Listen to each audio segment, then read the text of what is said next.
YouTube. I am live. Good morning.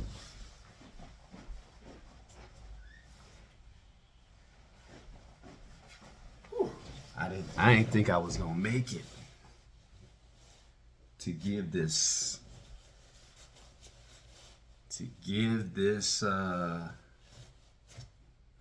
this episode. This not even gonna be a music talk episode. This gonna be a life talk episode. But I might play a little bit of music. You know what I'm saying? I didn't know whether to label this when life starts lifing. My line is growing back. It's getting nice and even. It's going through that bald fade. I knew it was uneven from the camera. It's the shape of my head. You love me for it.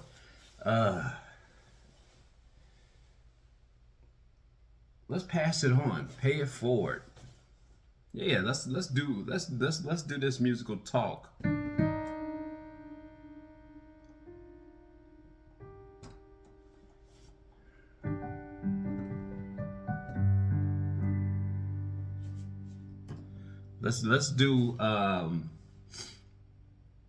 Let's call this, because Pay It Forward, the Youth Foundation. That's what the name of this is.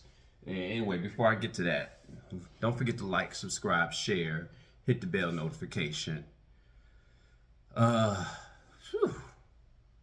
Man, I was just laying in bed. Life is happening. You know, you guys are starting to see, if you see some of the shorts I'm throwing out, you guys are seeing life, where I'm at a pool taking pictures of the storms coming in, which I love the storm chase. But at the same time, I'm starting to notice, I was in bed pinching my stomach. I'm like, is that a gut I feel coming on? Man, when life starts lifing, you got some decisions to make. You got some decisions to make. And I could have either lied there and went back to sleep. I woke up, I had a tremendous headache. And the killer part is, I'll tell you why I had the headache. I had the headache because I was partying in a dream. Very amazing. I mean, we was throwing back the dreams. I was dreaming of two twin girls. Maybe they were mine, I don't know. But I was just lifing in a dream and woke up with a headache, throbbing. Took me some 3-ibuprofen, and I laid back down, and my wife saw me, and I told her, I said, man, these things are getting too real. I'm sitting there partying in a dream, waking up with the hangovers.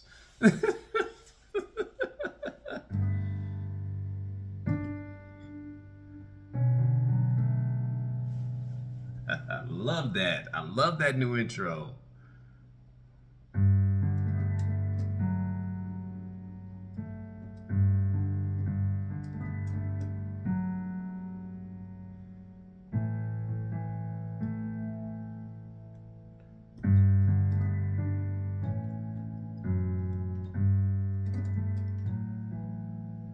Sometimes it's how you touch the keys.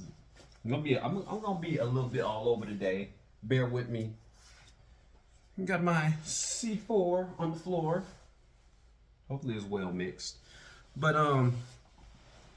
let's stick to my grandparents. They are moving. My grandfather just made 90. My grandmother's 87, 88, 89, 90. And they're moving with my Uncle Benny to Florida. Let's give it up for my Uncle Benny. My Uncle Benny is my oldest uncle. He's 70. And he's moving to Florida. And he said, Mom, Pop, you guys come with me. You guys come with me. And this is where it's gonna be at. So that's a very commendable thing for him to do. And my grandmother, I talked to her yesterday. She was kind of sad, and I could understand. They've been at that residence, their house, since 1974. And my grandmother didn't even have to tell me, because there was pictures I used to see of my dad when they moved into that house. And I was born in 78. And you know, I could understand that that's an emotional thing, where you have seen so many. I remember spending, you know, growing up sometime in that house. You know, my the only person I don't remember really, the only person I really don't remember coming back to the house is my Uncle Benny. That's the only one. He was the oldest, and I know he went off to serve in the Marines, and created a good life for himself. But I remember my dad came back after him and my mother parted ways, and we spent some time there. And each of us has cycled through that house. So there's heartbeats in that house. There's souls and spurts. Memories in that house, so I can understand how that's a moving thing. I feel like tearing up just talking about it, because I'm like, man, yeah, everybody was there, everybody. So that's the Uncle Benny. If you ever get this, that's a very commendable thing. And she told me that she said everybody, all my uncles on the Blair side are still alive, well, kicking. And I think I might send this to one of my uncles to say, hey man, get this out there. Even though I wasn't there in the flesh to attend, I told my grandmother, I said, hey, you gonna see me in Florida. You gonna see me in Florida before shoot, I might start looking at flights, you know, ASAP. You know, just to make sure she gets settled in. My younger brother was there, you know, because I told him, I said, hey, get by there and go see them. And he's a good dude too. But when I think about, she said, my grandmother told me that she gave a key to each of the children, and she said they're not going to sell the house. And I said to myself, I said, that's how you do it. That's how you do it. That's the first key to generational wealth. So thank you, Grandma and Granddad, for doing that. That's the first key to generational wealth. That's how you do it. You know, I was telling my wife this, and she said, but they at least had a place to rehome themselves, blah blah blah. I said, but still, that's how you do it. You didn't even have to wait for them to pass on. Hey, we're here. House is paid off, and we put our blood, sweat, and tears into this house. We're not gonna get back nearly what we put into it. There you go. And I told Grandma, I said, make sure, you know, whoever's taking care of it. My uncles are there. I said, don't let nobody irresponsible stay in. Nobody, but those that want to come up. That's how you do it. That's how you pay it forward, as in the name of this foundation. I told my wife, I said, I'm gonna go visit my dad. I'll be looking at him like, okay. You got to show your grandparents. You got to show grandma and granddad up. That's so funny. But that's how you do it. That's how you do it. When you talk about our community, it's like you hear about black people, you know, kicking their kids out. I wasn't one of those that got kicked out. I left, you know, and I was encouraged to come back, and still out in them streets, you know. But I did have that opportunity. But you want to leave some sort of legacy to your children in the form of land. That was land, and it may not have been the how can we call it, the upper echelon of land, because the neighborhood went down, but they still held on to that land. Still held on. I told my wife, I said, I remember when this neighborhood was white flight.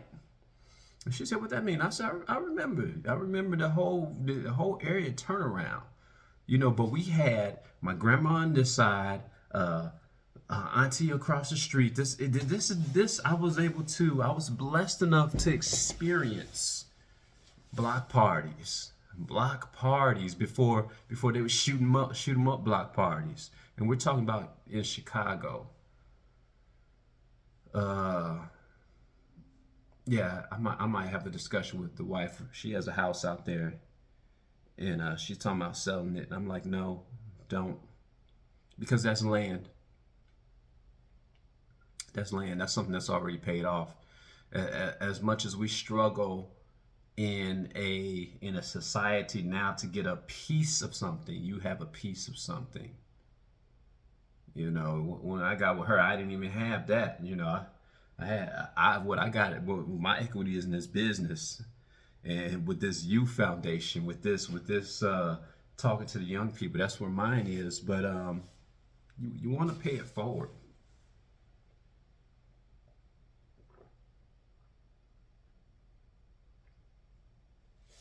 Pay it forward in the form of knowledge, acquisition of land,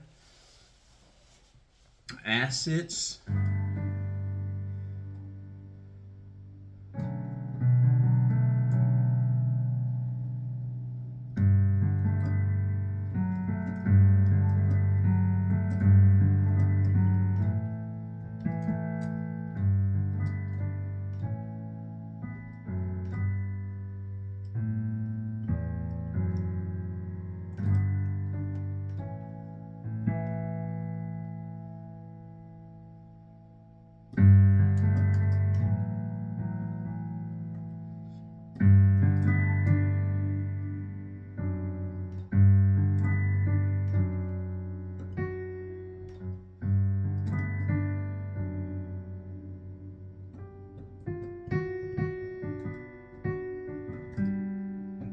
Trying to have fun with that song, but that's how you pay it forward. Um, that's gonna be my thoughts on this one. That's gonna be my thoughts on this one. That's how they did it right in my lifetime. In my lifetime, I've seen it done right. Blessed enough to see it done right.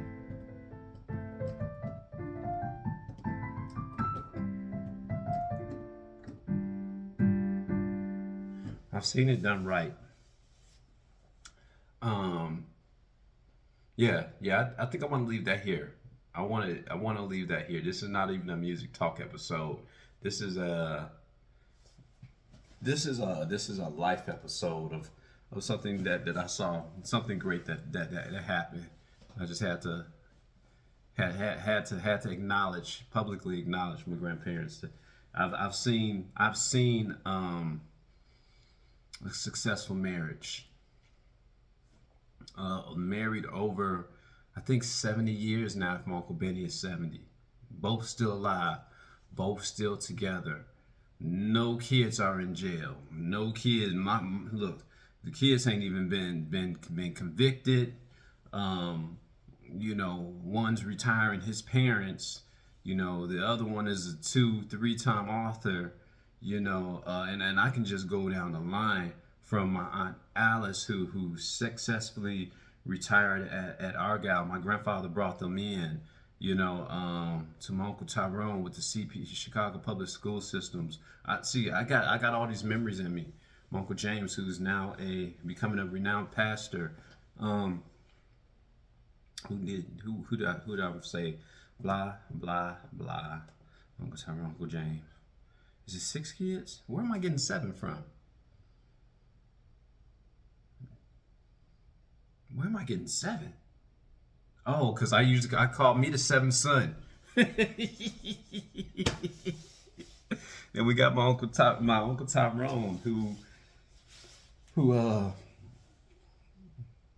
not my Uncle Tyrone. We got my Uncle Travis. Man, and he was the uncle that I noticed he was doing it young. He was out there like me, working, getting it. Had the different color flights in the '80s, the Nike flights with the Jumpman on them. I was amazed at those different color gym shoes. Um, he's a success in his own right. And then we have my Uncle Ronald. Well, I keep telling him, I said, the guy's a genius. The guy's a genius. I said, when I start to put together, and I think I'm learned at this. I think I'm learned at this. But when I see him drawing, I asked him one time. I said, do you get these? How do you do this? How do you make it major?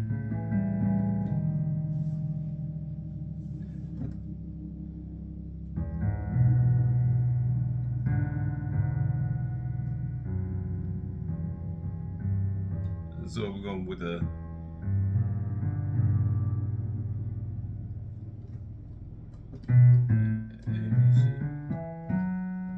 so F is 5.